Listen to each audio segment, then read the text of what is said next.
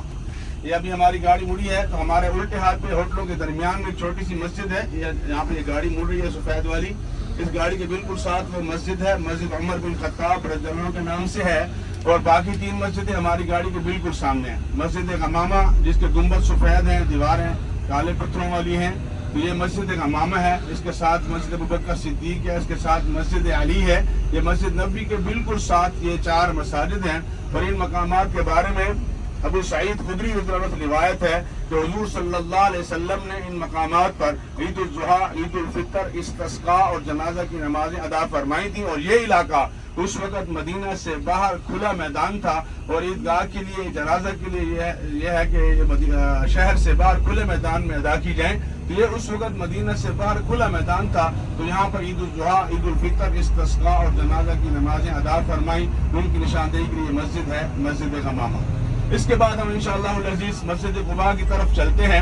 مسجد قباء اسلام کی پہلی مسجد ہے۔ حضور نبی کریم صلی اللہ علیہ وسلم نے جب مکہ مکرمہ سے مدینہ منورہ کے لیے ہجرت فرمائی، مدینہ کی آبادی میں ابو ایوب انصاری رضی اللہ عنہ کے مکان میں حضور صلی اللہ علیہ وسلم نے قیام فرمایا تھا، لیکن یہاں پہنچنے سے پہلے حضور کا پہلا قیام مسجد قباء کے علاقہ میں ہوا۔ وہاں پر کلثوم ابن حدم رضی اللہ تعالیٰ کے مکان میں حضور صلی اللہ علیہ وسلم نے قیام فرمایا تھا۔ وہاں پر جو قیام کی مدت ہے اس کے بارے میں مختلف قول ہے کہ 4 دن کے بعد، 12ویں دن یا 24 دن کے بعد وہاں سے روانہ ہوئے۔ حضور نبی کریم صلی اللہ علیہ وسلم وہاں پر جب تشریف لائے تو سوموار کا دن تھا، اور جب وہاں سے مدینہ کے لیے روانہ ہوئے تو جمعے کا دن تھا۔ اسی مختصر قیام کے دوران حضور صلی اللہ علیہ وسلم نے اپنے دست مبارک سے اسلام کی پہلی مسجد کی بنیاد رکھی اور تعمیر فرمائی، اور اسی مسجد کے بارے میں رسول اللہ صلی اللہ علیہ وسلم کا ارشاد ہے، من تطہر فی بیتہ ثم اتی مسجد قباء فصلی فیہ صلاۃ کان لہ کاجر عمرۃ، فرمایا کہ جو شخص گھر سے طہارت حاصل کرتا ہے، وضو کرتا ہے، پھر مسجد قباء آ کر نماز پڑھتا ہے، اللہ رب العزت اس کو مقبول عمرے کا ثواب عطا فرماتے ہیں۔ تو مسجد قباء میں نفل پڑھنا، نماز پڑھنا عمرے کے برابر ثواب ہے، اور حضور نبی کریم صلی اللہ علیہ وسلم کا معمول تھا ہر ہفتے کے دن صبح کی نماز کے بعد پیدل یا سواری پر مسجد قباء تشریف لاتے تھے اور 2 رکعت نماز ادا فرماتے تھے۔ اور اللہ رب العزت نے قرآن مجید میں ارشاد فرمایا، لمسجد اسس علی التقوی من اول یوم حق ان تقوم فیہ رجال یحبون ان یتطہروا واللہ یحب المطہرین۔ اس آیت میں اللہ پاک نے فرمایا کہ وہ مسجد جس کی بنیاد پہلے دن سے تقوی پر رکھی گئی ہے، یعنی خالص عبادت کے لیے بنائی گئی ہے، فرمایا کہ وہی اسی کی مستحق ہے کہ آپ وہاں جائیں اور عبادت کریں، اور فرمایا اس میں رہنے والے مرد پاکی کو پسند کرتے ہیں، اور اللہ رب العزت پاک لوگوں کو پسند کرنے والا ہے۔ اس آیت میں اللہ پاک نے مسجد قباء اور اہل قباء کی تعریف فرمائی۔ اصل میں اس آیت سے پہلے ایک اور آیت ہے جو یہاں پر مدینہ منورہ میں منافق لوگوں نے ایک سازش کے تحت ایک مسجد بنائی تھی جس کا نام قرآن مجید میں مسجد ضرار ہے۔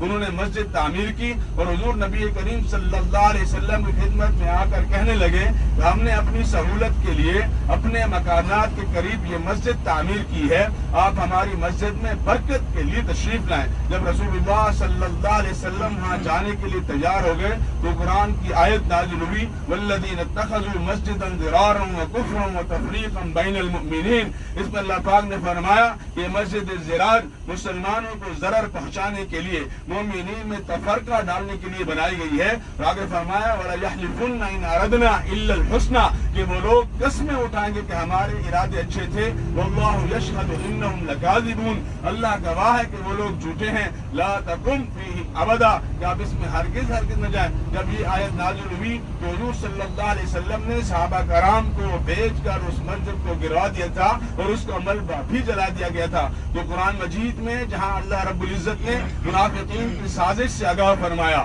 ان کی بنائی ہوئی مسجد میں جانے سے منع فرمایا، اسی کے ساتھ ہی مسجد قباء اور اہل قباء کی تعریف میں آیت ہے جو میں پہلے عرض کر چکا ہوں۔ ابھی انشاءاللہ العزیز تھوڑی دیر میں مسجد قباء پہنچنے والے ہیں اور وہاں پر ہم نفل ادا کریں گے۔ اس سے پہلے ابھی ہم جہاں پہنچنے والے ہیں تھوڑا سا آگے چل کے ایک علاقہ ہے جسے وادی بطحان کہتے ہیں، یہ خاک شفا کے نام سے مشہور ہے۔ خاک شفا کے حوالے سے یہ آتا ہے کہ حضور نبی کریم صلی اللہ علیہ وسلم کا یہ معمول تھا کہ کسی بھی شخص کو جلدی تکلیف ہوتی، تھوڑے پھنسی ہوتے، حضور صلی اللہ علیہ وسلم اپنی شہادت کی انگلی پر لعاب مبارک لگاتے، پھر اس کو مٹی سے لگاتے، اس کے ساتھ جو مٹی لگ جاتی تھی وہ شخص کے زخم پر لگا دیا کرتے تھے۔ مٹی لگاتے ہوئے دعا پڑھتے تھے، بسم اللہ تربت اردنا بریقت بعضنا یشفا سقیمنا باذن ربنا، کہ اللہ کے نام سے، ہمارے عابدان سے، ہماری زمین کی مٹی میں ہماری بیماریوں کی شفا ہے اللہ کے حکم سے۔ یہ دعا پڑھ کے مٹی لگاتے تھے، اللہ پاک شفا عطا فرماتے۔ تو یہاں تک تو حضور کا عمل تھا، حضور صلی اللہ علیہ وسلم نے ترتیب سے مدینے کی مٹی کا استعمال فرمایا ہے۔ حضور کا ارشاد ہے مدینہ کی مٹی میں شفا ہے۔ علماء فرماتے ہیں کہ علاقے کے حوالے سے جو روایت ہے وہ روایت ضعیف ہے، علاقے کی تخصیص کے حوالے سے۔ بہرحال جو مشہور ہے جو علاقہ وہ بھی آپ کو دکھاتے ہوئے چلیں گے، وادی بطحان اس علاقے کا نام ہے۔ یہ ابھی ہمارے الٹے ہاتھ پہ ایک باغ کا سلسلہ نظر آ رہا ہے، کچھ عمارتیں ہیں، عمارتوں کے بعد دوبارہ یہ علاقہ نظر آئے گا۔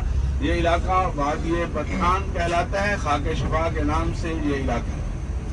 اور اسی میں ہی تھوڑا سا اندر جا کر ایک وہ جگہ ہے جہاں پر حضرت سلمان فارسی رضی اللہ تعالیٰ عنہ کا باغ تھا۔ ہمارے الٹے ہاتھ پہ تھوڑا سا آگے جا کے وہاں پر ایک اسکول بن چکا ہے، وہ باغ نہیں ہے، اس کا کوئی نشان باقی نہیں ہے۔ حضرت سلمان فارسی رضی اللہ تعالیٰ عنہ ایران سے تشریف لائے تھے، فارس سے تشریف لائے تھے۔ یہ ایران میں ایک کسان کے بیٹے تھے، اکلوتے بیٹے تھے۔ ان کے والد کو ان سے بہت پیار تھا، تو وہ ان کو بہت نازوں سے پال رہے تھے، اور یہ ہر وقت گھر میں رہتے تھے لڑکیوں کی طرح، یعنی کہ ان کو زیادہ باہر نہیں نکالا جاتا تھا پیار کی وجہ سے۔ تو ایک مرتبہ اپنے کھیتوں کی طرف جا رہے تھے تو راستے میں عیسائیوں کو نماز پڑھتے ہوئے دیکھا۔ ایک خاک شفا کے نام سے جو مقام ہے وہ بھی ہمارے الٹے ہاتھ پہ ہے۔ تو عرض کر رہا تھا کہ حضرت سلمان فارسی نے عیسائیوں کو نماز پڑھتے ہوا، یہ مجوسی عقیدہ سے تعلق رکھتے تھے، آگ کی پوجا کرتے تھے، جب عیسائیوں کو نماز پڑھتے ہوئے دیکھا ان کا طرز عبادت ان کو پسند آیا، عیسائی ہو گئے۔ والد کو پتہ چلا، اس نے گھر سے نکال دیا۔ تو یہاں پر جو ہے سفر کرتے ہوئے پہنچے دوسرے علاقوں میں، وہاں سے پھر کئی مذاہب انہوں نے اختیار کیے۔ وہاں پر ایک یہودی راہب کے پاس رہتے، جب رسول اللہ صلی اللہ علیہ وسلم کی آمد ہوئی انہوں نے اسلام قبول کیا۔ تو یہاں پر وہ اس وقت ایک یہودی کے یہاں غلام تھے، تو یہودی سے جب آزادی کا مطالبہ کیا گیا تو اس نے شرط رکھی، سبحان الذی سخر لنا هذا وما كنا له مقرنين وإنا إلى ربنا لمنقلبون۔ یہاں مسجد قباء کے ساتھ ایک کنواں بھی تھا، اس کنویں کا نام بئر عریس تھا، اس کو بئر خاتم کہتے ہیں۔ بئر عربی میں کنویں کو کہتے ہیں، اور خاتم حرف ختم سے ہے، اور ختم کے معنی انگوٹھی یا مہر کے ہوتے ہیں۔ حضور نبی کریم صلی اللہ علیہ وسلم نے اپنی زندگی میں چاندی کی انگوٹھی استعمال فرمائی ہے جس پر محمد رسول اللہ لکھا ہوا تھا۔ وہ انگوٹھی حضور نے صحابہ کرام کو عطا فرمائی تھی جو خلیفہ وقت کے ہاتھ میں ہوا کرتی تھی۔ سیدنا ابوبکر صدیق، عمر بن خطاب، عثمان بن عفان رضی اللہ عنہ کے ہاتھ میں رہی۔ سیدنا عثمان غنی رضی اللہ تعالیٰ عنہ نے تقریباً 12 سال خلافت کی ہے۔ ان کے دور خلافت کے 6 سال ان کے ہاتھ سے انگوٹھی وہاں کنویں میں گر گئی تھی، جس کو تلاش کرنے کے لیے ہر ممکن کوشش کی گئی، لیکن وہ انگوٹھی دوبارہ حاصل نہ ہو سکی۔ اس انگوٹھی کی نسبت سے یہاں مسجد قباء کے ساتھ جو کنواں تھا اسے بئر خاتم کہتے ہیں، اور وہ کنواں مسجد قباء کی توسیع میں نیچے دفن ہو چکا ہے، اس کا کوئی نشان باقی نہیں ہے۔ ابھی ہمارے لیفٹ ہینڈ سائڈ پہ مسجد ہے، مسجد جمعہ۔ یہ قبیلہ بنو سالم کی آبادی تھی، جس طرح مسجد قباء کے علاقہ میں قبیلہ بنو عوف آباد تھا، اسی طرح یہاں مسجد جمعہ کے علاقہ میں قبیلہ بنو سالم آباد تھا۔ یہ دونوں قبیلے آپس میں چچا زاد تھے۔ حضور نبی کریم صلی اللہ علیہ وسلم نے جب ہجرت کے موقع پر مسجد قباء والی جگہ پر چند روزہ قیام فرمایا اور پھر وہاں سے روانہ ہوئے مدینہ کے لیے، کسی جگہ پہنچے یعنی بنو سالم کی آبادی میں پہنچے، ان لوگوں نے خواہش کی عرض کیا کہ یا رسول اللہ صلی اللہ علیہ وسلم، آپ نے ہمارے چچا زاد بنو عوف کے ہاں قیام فرمایا ہے، ان کو شرف بخشا ہے اپنے قیام کا، تو ہمیں بھی یہ شرف بخشیں اور ہمارے ہاں قیام فرمائیں۔ رسول اکرم صلی اللہ علیہ وسلم نے ان کی خواہش پر یہاں پر قیام فرمایا، اس دن جمعے کا دن تھا، یہاں پر نماز جمعہ ادا فرمائی۔ اس نسبت سے اس کی نشاندہی کے لیے جو مسجد ہے اسے مسجد جمعہ کہتے ہیں۔ اسی جمعہ کے خطبہ میں حضور صلی اللہ علیہ وسلم نے ارشاد فرمایا تھا، افشوا السلام واطعموا الطعام وصلوا الارحام صلوا باللیل والناس نیام تدخلوا الجنۃ بالسلام، جس کا مفہوم یہ ہے کہ سلام پھیلاؤ، کھانا کھلاؤ، صلہ رحمی کرو، رات کو جب لوگ سوئے ہوں اس وقت اٹھ کر اللہ کی عبادت کرو، سلامتی کے ساتھ جنت میں داخل ہو جاؤ۔ حضور کے اس ارشاد پر عبداللہ ابن سلام یہودیوں کے عالم تھے، شاعر تھے، انہوں نے یہاں پہ اسلام قبول کیا۔ بہت پہ چلے بہت سے پھر سیدھا قبلہ دین خندق آ جائے گا۔ چلو ہاں ٹھیک ہے، خندق میں بھی رش ہوگا پھر بن جائے گا۔ ٹھیک ہے چلیں بہت کرا کے پھر جدھر بولے گا مشکل۔ ٹھیک ہے۔ تو عبداللہ ابن السلام نے یہاں پر اسلام قبول کیا، اور اصل میں وہ جس مقصد کے لیے آئے تھے وہ یہ تھا، اس وقت یہ مشہور تھا حضور نبی کریم صلی اللہ علیہ وسلم کی بات سننے سے کفار منع کرتے تھے اپنے لوگوں کو کہ ان کی بات کو نہ سنیں۔ جو ان کی بات سنتا ہے، جن کے کانوں میں ان کی آواز بڑھتی ہے، وہ ان کے جادو میں آ جاتا ہے اور اپنے باپ دادا کے دین کو چھوڑ بیٹھتا ہے، اپنے دین سے دور ہو جاتا ہے۔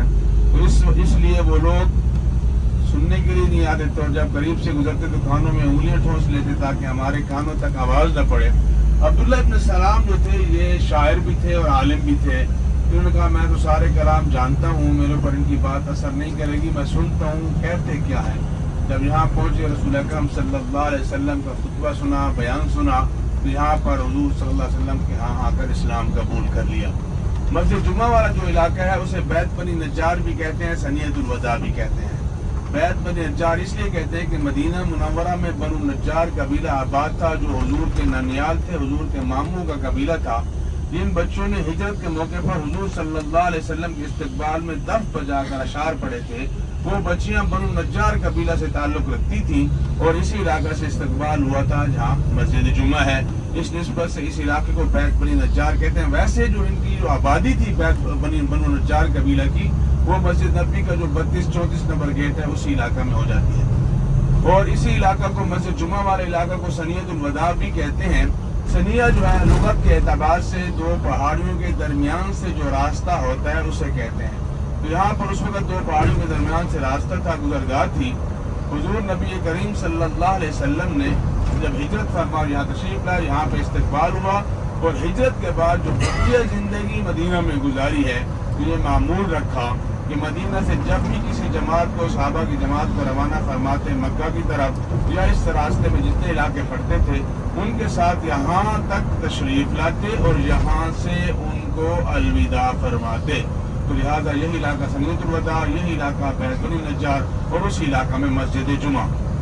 ابھی ہم جہاں گزر رہے ہیں ہمارے الٹے ہاتھ میں جو علاقہ ہے، ہمارے بالکل پیچھے ساتھ جب ہم نیچے ٹنل میں تھے اس وقت ہم مسجد قباء کے ساتھ ہی گزر رہے تھے، تو مسجد قباء کے ساتھ یہ علاقہ ہے ہمارے لیفٹ ہینڈ سائڈ پہ۔ اس کے اندر ایک مسجد ہے، مسجد صبح اسے کہتے ہیں، اسی آبادی کے اندر وہ مسجد ہے۔ حضور نبی کریم صلی اللہ علیہ وسلم جب ہجرت کے موقع پر تشریف لائے تو مسجد قباء قیام سے پہلے حضور کا آخری رات کا قیام اسی علاقہ میں ہوا۔ اس کے بعد ہمارے لیفٹ سائڈ کے سامنے وہ پہاڑ جبل عائر ہے جو میں نے مکہ سے آتے ہوئے آپ کو عرض کر دیا تھا۔ ابھی ہم یہاں سے سیدھا جبل احد کی طرف جا رہے ہیں۔ جبل احد کے بارے میں حضور نبی کریم صلی اللہ علیہ وسلم کا ارشاد ہے کہ یہ پہاڑ جنت کے پہاڑوں میں سے ایک پہاڑ ہے۔ حضور صلی اللہ علیہ وسلم نے ارشاد فرمایا، احد ہم سے پیار رکھتا ہے اور ہمیں اس سے پیار ہے۔ اس احد پہاڑ کے دامن میں مسلمانوں کی کفار کے ساتھ دوسری جنگ ہوئی۔ پہلی جنگ جنگ بدر ہے جو مدینہ منورہ سے 150 کلومیٹر کے فاصلے پر بدر کے میدان میں سن 2 ہجری میں 17 رمضان کو ہوئی۔ وہاں پر کفار کی تعداد 1000 تھی اور مسلمان 313 تھے۔ وہاں اللہ رب العزت نے مسلمانوں کو شاندار فتح عطا فرمائی۔ کافروں کے بڑے بڑے پہلوان مارے گئے، ان کے سردار مارے گئے، ابو جہل مارا گیا، 70 کافر قتل ہوئے اور اتنے ہی ان کے قید ہوئے۔ اس کا بدلہ لینے کے لیے انہوں نے انتقامی طور پر تیاری شروع کی۔ پورا سال تیاری کے بعد سن 3 ہجری میں شوال کے مہینہ میں شوال کی 5 یا 10 تاریخ کی جمعے کا دن تھا۔ حضور نبی کریم صلی اللہ علیہ وسلم یہاں مسجد قباء میں موجود تھے کہ مکہ مکرمہ سے سیدنا عباس رضی اللہ تعالیٰ عنہ کی طرف سے خط آیا۔ اس خط میں کفار کی طرف سے 3000 کے لشکر کے ساتھ مسلمانوں پر حملے کے لیے مکہ سے روانگی کی اطلاع تھی۔ یہ اطلاع ملتی حضور صلی اللہ علیہ وسلم مسجد قباء سے مسجد نبوی تشریف لے گئے۔ جمعے کا دن تھا، نماز جمعہ پڑھائی۔ اس کے بعد جنگ کے لیے مشورہ فرمایا کہ جنگ کہاں کی جائے، مدینہ کے اندر یا مدینہ سے باہر۔ اس کے لیے رسول اکرم صلی اللہ علیہ وسلم نے اپنی ذاتی رائے کا اظہار فرمایا کہ یہ جنگ ہم مدینہ میں رہ کر ان کے ساتھ لڑتے ہیں، لیکن وہ نوجوان صحابہ جو بدر کی لڑائی میں شریک نہیں ہو سکے تھے، ان کا مشورہ اور اصرار تھا کہ جنگ مدینہ سے نکل کر کھلے میدان میں لڑی جائے۔ اس رائے میں پیش سیدنا حمزہ رضی اللہ تعالیٰ عنہ تھے۔ اس کے بعد حضور صلی اللہ علیہ وسلم حجرہ مبارک میں تشریف لے گئے اور زرہ پہن کے باہر تشریف لے آئے اور احد کے دامن کو اس جنگ کے لیے منتخب فرمایا۔ بعد میں صحابہ کرام نے عرض کیا، یا رسول اللہ صلی اللہ علیہ وسلم، ہمیں لگتا ہے کہ ہم نے آپ کو آپ کی مرضی اور منشا کے خلاف مجبور کیا ہے مدینہ سے نکل کر لڑنے کے لیے۔ اگر آپ کا حکم مدینہ میں رہ کر لڑنے کا ہے تو ہم اس کے لیے بھی تیار ہیں۔ حضور نبی کریم صلی اللہ علیہ وسلم نے فرمایا کہ نبی جب ہتھیار پہن لیتا ہے پھر اس وقت تک نہیں اتارتا جب تک اللہ رب العزت اس کے اور اس کے دشمن کے درمیان فیصلہ نہ فرما دے۔ لہذا یہ جنگ مدینہ سے نکل کر کھلے میدان میں لڑی جائے گی۔ اس کے لیے صحابہ کی جماعت کو لے کر مدینہ سے روانہ ہوئے۔ مدینہ سے نکلنے والے لشکر کی تعداد 1000 تھی، جس میں 300 منافق تھے۔ یہ سارے کے سارے منافق ہیں میدان میں کفار کی صفوں کے سامنے جا کر رئیس المنافقین عبداللہ ابن ابی کے ساتھ میدان سے واپس ہو گئے۔ اس مقابلے میں کفار کی تعداد 3000 تھی اور مسلمانوں کی جماعت میں سے منافقین کے نکل جانے کے بعد باقی تعداد 700 رہ گئی۔ بہرحال احد کے میدان میں پہنچنے سے پہلے ایک جگہ پر حضور صلی اللہ علیہ وسلم نے مختصر سا قیام فرمایا۔ مختلف اقوال کے مطابق وہاں پر 2 یا 3 نمازیں ادا فرمائیں، عصر، مغرب، عشاء، یا مغرب، عشاء اور صبح، یا صرف مغرب اور عشاء وہاں پر پڑھی۔ رات کو قیام فرمایا اور صبح کی نماز سے پہلے وہاں سے نکلے اور احد کے میدان میں پہنچ کر صبح کی نماز ادا فرمائی۔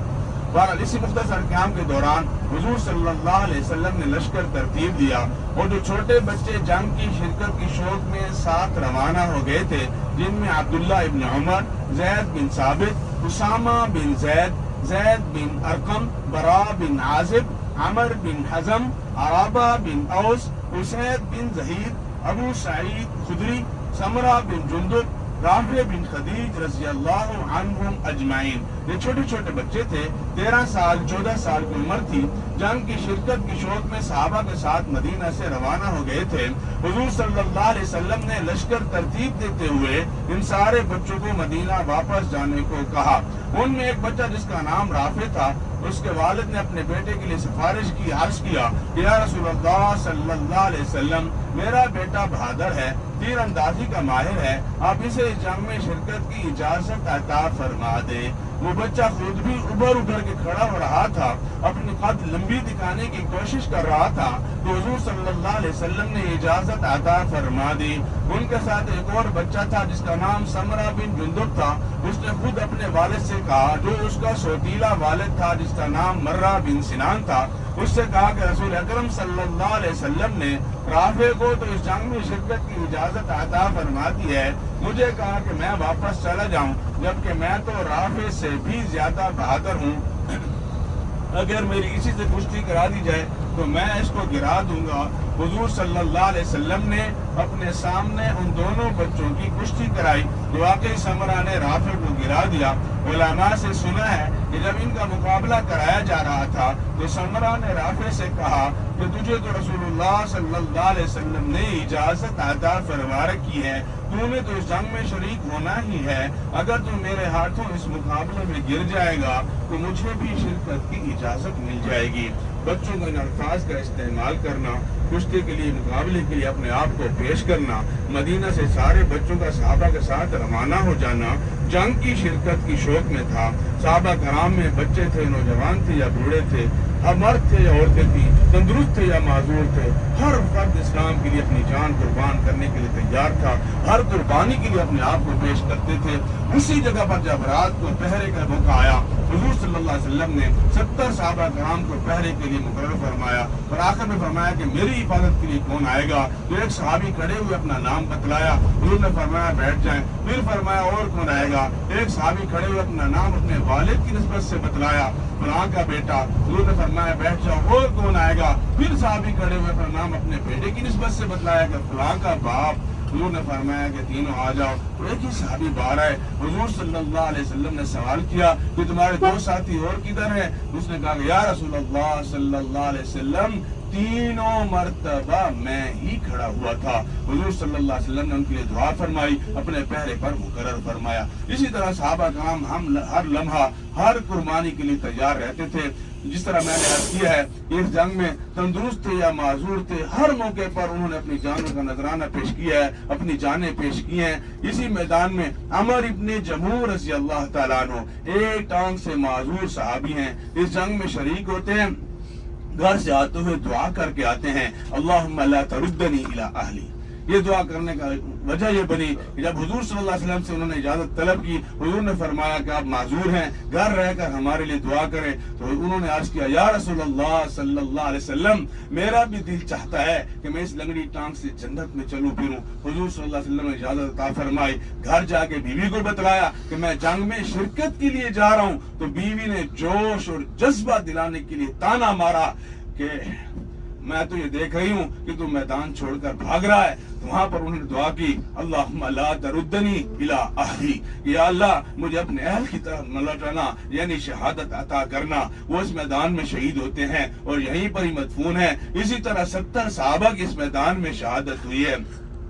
اس میدان میں سیدنا حمزہ رضی اللہ تعالیٰ عنہ کی دردناک شہادت ہوئی ہے۔ حضور صلی اللہ علیہ وسلم کو اپنے چچا سیدنا حمزہ رضی اللہ تعالیٰ عنہ سے بہت محبت تھی، اور اس میدان سے جب کفار واپس ہو رہے تھے، انہوں نے مسلمان شہداء کی لاشوں کے ناک کاٹ دیے، کان کاٹ دیے، ہونٹ کاٹ دیے۔ یہی حالت سیدنا حمزہ رضی اللہ تعالیٰ عنہ کے ساتھ بھی کی گئی تھی، بلکہ ان کا تو سینہ چیرا جا چکا تھا، ان کا کلیجہ نکالا جا چکا تھا۔ حضور صلی اللہ علیہ وسلم نے جب اپنے چچا کو اس حالت میں دیکھا، اتنا روئے کہ ہچکیاں بند گئیں۔ اس وقت تک میت پر رونا منع نہیں ہوا تھا، باقاعدہ زمانہ جاہلیت سے رواج تھا کہ عورتیں میت پر بیان کیا کرتی تھیں۔ اس میدان میں 70 صحابہ شہید ہو چکے تھے، گھر گھر کو حرام مچا ہوا تھا، گھر گھر سے عورتوں کی رونے کی آوازیں آ رہی تھیں۔ حضور صلی اللہ علیہ وسلم نے اپنے چچا کے غم میں فرمایا کہ اے چچا جان، آج آپ کی شہادت ایسے موقع پر ہوئی ہے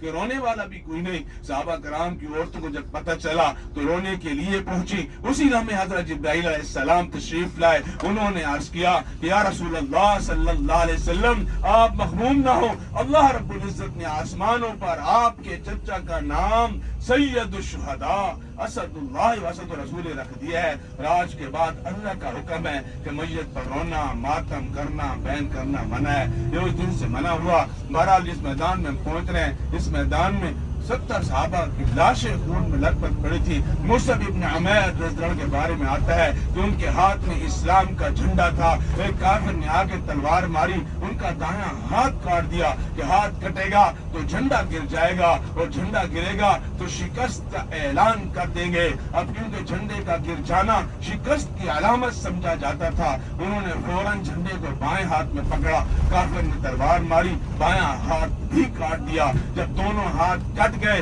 تو کٹے ہوئے ہاتھوں والے بازوؤں سے اس جھنڈے کو تھاما، سینے سے لگایا، گھٹنوں اور دانتوں سے پکڑا، اس جھنڈے کو زمین پر گرنے نہیں دیا۔ پھر اس کافر نے نیزہ مارا اور مصعب بن عمیر رضی اللہ تعالیٰ عنہ کو شہید کر دیا۔ پھر دوسرے صحابی نے وہ جھنڈا اٹھایا اور میدان میں لہرایا۔ اسی طرح اس میدان میں سعد بن ابی وقاص، عبداللہ ابن جاش رضی اللہ عنہ کے بارے میں آتا ہے کہ انہوں نے آپس میں مشورہ کیا کہ ایک سائڈ پر بیٹھ کر دعا کرتے ہیں، ایک شخص دعا کرے اور دوسرا اس پر آمین کہے تو یہ طریقہ دعا کی قبولیت کے زیادہ قریب ہے۔ تو پہلے سعد بن ابی وقاص نے دعا کی کہ یا اللہ کل جنگ کے میدان میں میرا کسی بہادر پہلوان سے مقابلہ کرا دینا، میں بھی اس پر سخت حملہ کروں، وہ بھی میرے اوپر سخت حملہ کرے، پھر میں اسے قتل کر دوں، مال غنیمت وصول کروں۔ عبداللہ ابن جحش نے فرمایا آمین۔ پھر عبداللہ ابن جحش نے دعا کی کہ یا اللہ کل جنگ کے میدان میں میرا بھی کسی بہادر پہلوان سے مقابلہ کرا دینا،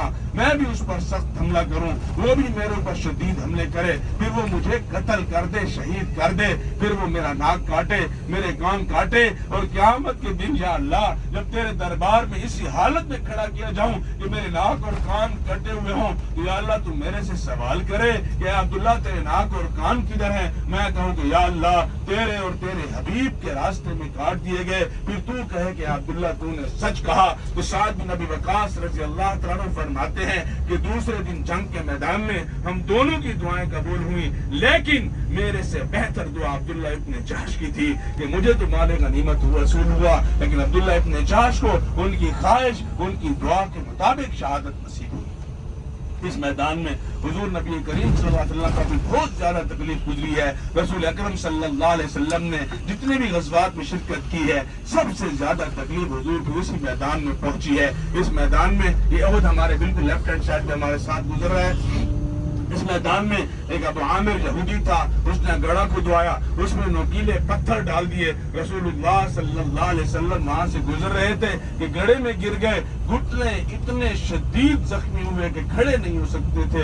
ایک عالم سے سنا ہے کہ جب حضور صلی اللہ علیہ وسلم یہاں گڑھے میں گرے ہوئے تھے، گھٹنے زخمی تھے، اوپر سے عبداللہ ابن شہاب زہری نے حضور کے ماتھے پر پتھر مارا جس سے پیشانی سے خون کے فوارے چھوٹ گئے، حضور کا چہرہ لہولہان ہو گیا۔ اس میدان میں عتبہ بن ابی وقاص نے حضور کے چہرے پر پتھر مارا، اس پتھر کے لگنے سے حضور کے دندان مبارک شہید ہو گئے۔ اس میدان میں عبداللہ ابن کمیہ نے حضور کے کندھے پہ تلوار ماری، اتنی زور سے تلوار ماری کہ زرہ کٹ گئی۔ کندھے کے درد کی وجہ سے حضور صلی اللہ علیہ وسلم 1 مہینے تک اپنا ہاتھ اوپر کو نہیں اٹھا سکتے تھے۔ پھر اس نے دوسری تلوار اسی شدت کے ساتھ رسول اکرم صلی اللہ علیہ وسلم کے چہرہ مبارک پہ ماری۔ وہ تلوار حضور کی آنکھ کے نیچے رخسار کی ابری ہڈی پہ آ کے وہ تلوار لگی۔ اس تلوار کے لگنے سے حضور صلی اللہ علیہ وسلم نے جو لوہے کی ٹوپی پہنی ہوئی تھی جسے خود کہتے ہیں، اس کی کڑیاں حضور کے سر مبارک میں گھس گئی، اور اتنی شدت سے وہ گھسی جس صحابی نے وہ کڑیاں اپنے دانتوں سے کھینچی اس کے دانت ٹوٹ گئے۔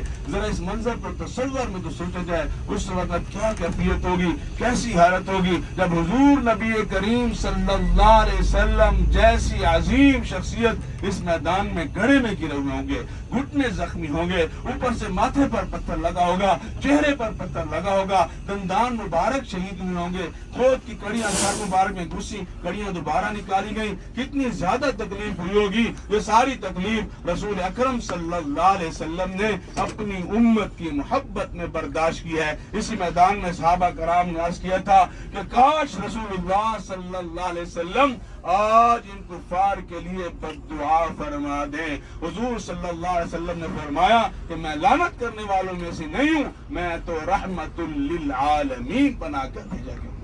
گزارش یہ ہے، یہ واقعات عرض کرنے کا مقصد یہ ہوتا ہے کہ جس مقام پہ ہم پہنچے ہوئے ہیں اس مقام کی حیثیت، اس مقام کی اہمیت اور شان ہمارے سامنے ہو، اور جس انداز میں یہاں قربانی دی گئی ہے وہ منظر ہمارے تصور میں ہو، اور جس مقصد کے لیے قربانی گئی ہے اس مقصد کا بھی علم ہونا چاہیے کہ آخر اتنی بڑی قربانی کا مقصد کیا تھا۔ مقصد یہ تھا کہ کفار چاہتے تھے دین اسلام مٹ جائے، دین اسلام والے مٹ جائیں، لیکن مسلمان چاہتے تھے کہ ہم قربان ہو جائیں لیکن دین آنے والی نسلوں تک پہنچ جائے تاکہ وہ اس دین پر زندگی گزاریں، اور جب اللہ کی بارگاہ میں حاضر ہو تو وہ کامیاب ہوں۔ مقصد آپ کی اور ہماری کامیابی تھا، تو آج ہم بھی اسی میدان میں کھڑے ہوئے اسی مقصد کی تکمیل کی خاطر یہاں سے تہیہ اور نیت کر لیں کہ یا اللہ ہماری سابقہ زندگی جیسے گزر گئی اس میں ہم سے جو غلطیاں ہو گئی ہیں، کوتاہیاں ہو گئی ہیں، نافرمانیاں ہو گئی ہیں، ہم اس پر توبہ کرتے ہیں، استغفار کرتے ہیں، بقیہ زندگی کے لیے نیت کر لیں یا اللہ ہم بقیہ زندگی